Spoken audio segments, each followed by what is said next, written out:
మిత్రులారా, కరీంనగర్ జిల్లా గురించి నేను కొత్తగా చెప్పాల్సిన పని లేదు.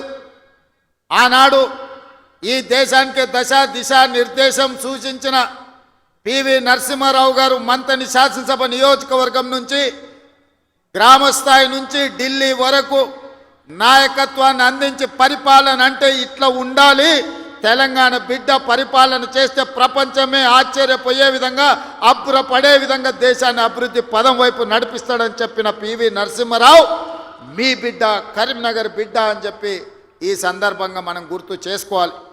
వారే కాదు, పెద్దలు చొక్కారావు గారు కావచ్చు, సత్యనారాయణరావు గారు కావచ్చు, ఇలా చెప్పుకుంటూ వెళ్తే ఈ కరీంనగర్ జిల్లా నాయకత్వాన్ని అందించిన జిల్లా.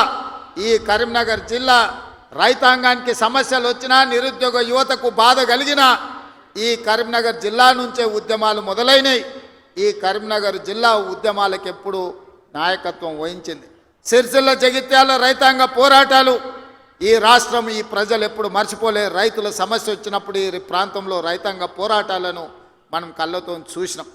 అదే కాదు, తెలంగాణ రాష్ట్రం కావాలి, తెలంగాణ రాష్ట్రం కళ నెరవేరాలి అని ఈ ప్రాంతంలో లేచిన ఉవ్వెత్తున ఉద్యమాన్ని ఆనాడు 2004 సంవత్సరంలో శ్రీమతి సోనియా గాంధీ గారు ఇదే కరీంనగర్ గడ్డ మీద నుంచి మీకు మాట ఇచ్చిండ్రు. మీ మనసులో ఉన్న కోరిక, ఈ తెలంగాణ ప్రజల ఆకాంక్ష నాకు తెలుసు, తప్పకుండా నెరవేరుతుంది అని చెప్పి శ్రీమతి సోనియా గాంధీ గారు ఈ కరీంనగర్ గడ్డ మీద నుంచే 4 కోట్ల ప్రజలకు మాట ఇవ్వడం జరిగింది. ఆ తర్వాత జరిగిన పరిణామాలు నేను చెప్పేదానికంటే మీ పార్లమెంట్ సభ్యుడు పొన్నం ప్రభాకర్ గారు ఆ రోజు పార్లమెంటులో పెప్పర్ స్ప్రేలను అడ్డుకొని తెలంగాణ బిల్లును ఆమోదింపజేయడంలో పెద్దలు జైపాల్ రెడ్డి గారి నుంచి మొదలు పెడితే మన పార్లమెంట్ సభ్యులందరూ పట్టుదలతోని వీరోచితంగా లోక్సభలో కొట్లాడితే తెలంగాణ రాష్ట్ర బిల్లు ఆమోదం అయ్యింది. తెలంగాణ రాష్ట్ర బిల్లు ఆమోదం ఆశామాసిగా జరగలే, అల్లాటప్పగా ఎవరో ఇవ్వలే.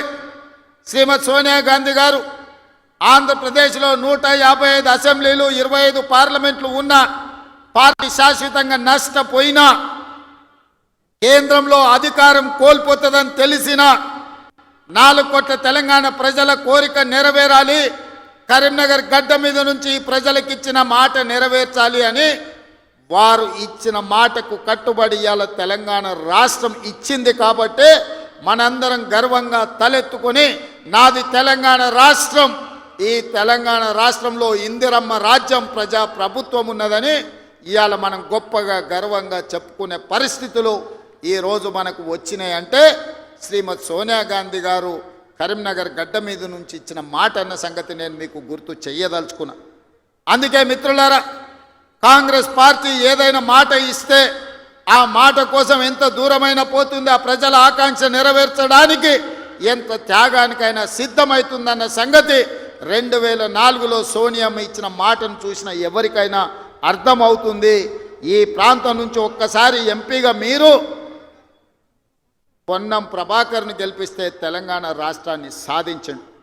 మరి నేను ఇక్కడికి వచ్చిన ప్రజల్ని, ఈ వేదిక మీద నుంచి కరీంనగర్ ఉమ్మడి జిల్లా ప్రజలు నేను అడుగుతున్నా, బండి సంజయ్ గారిని 2 సార్లు పార్లమెంటుకు పంపిస్తే ఆయన మంత్రి అయింది, కానీ ఈ కరీంనగర్ జిల్లాకు నరేంద్ర మోడీ నుంచి చిల్లి గవ్వైనా తెచ్చిండా?